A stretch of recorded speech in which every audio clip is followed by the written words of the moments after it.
Chapter 25. Trials.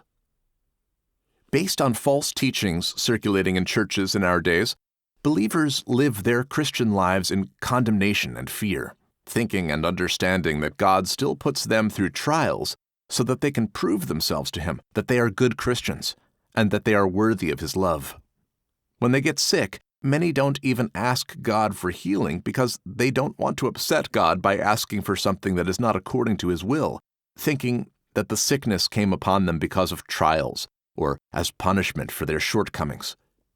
Jesus sent His disciples to heal the sick, not to pray for them, and we read about the apostles that they did the same too.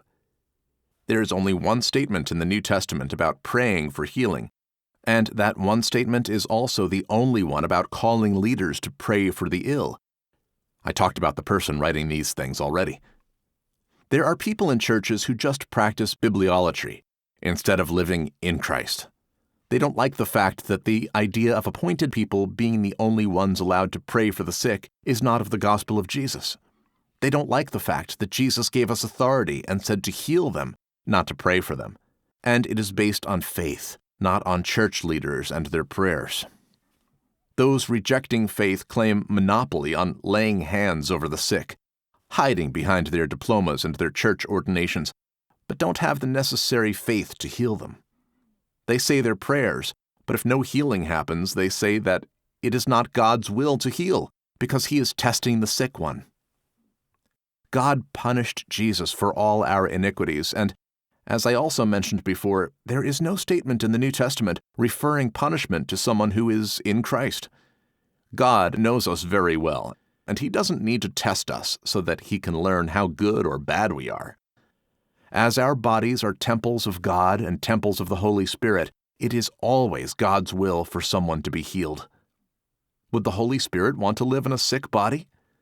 Satan was defeated by Jesus, and he has no power over us, but he can deceive us with his lies and make us live in condemnation. It is God's will for you to be healed right now.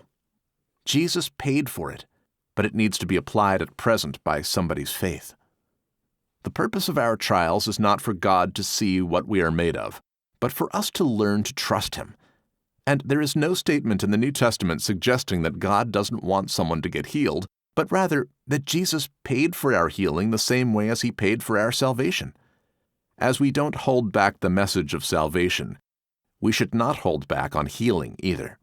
Paul healed all the sick people on Malta, and didn't leave some in their sufferings because they were tested with trials. The gospel doesn't talk about punishment for those who are in Christ, but talks about education and discipline. God allows trouble in our lives, and when we suffer, He suffers with us. As soon as we learn to put our faith in God through Jesus, we conquer every problem, and as we learn to give up our rights in humility and crucify the carnal man, there will be no suffering anymore. Peter talks about the genuineness of our faith being much more precious than gold, which needs to be tested by fire. We need to have our trust in God tested, not to have it just in theory. When trouble came upon us in the past, and we failed to put our faith in God and have peace in our hearts, we actually failed. He is teaching us to trust Him through different methods, but we need to go through the same or similar situations again to test our faith in Him, but for our sakes, not for God's sake. Faith untested is no faith. Peter's encouragement for us is not to think of the fiery trials as some strange thing happening to us, but to rejoice to the extent that we partake of Christ's sufferings. How often do we suffer because of our faith? Suffering caused even by other believers or family.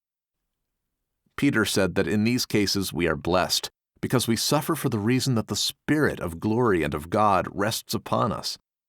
If you live by faith, people around you are going to feel uncomfortable because they see you being different from them, and they may cause you suffering.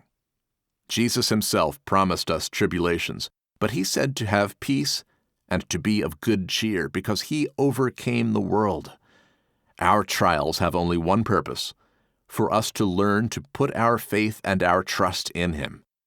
Our relationship is based on our trust in Him.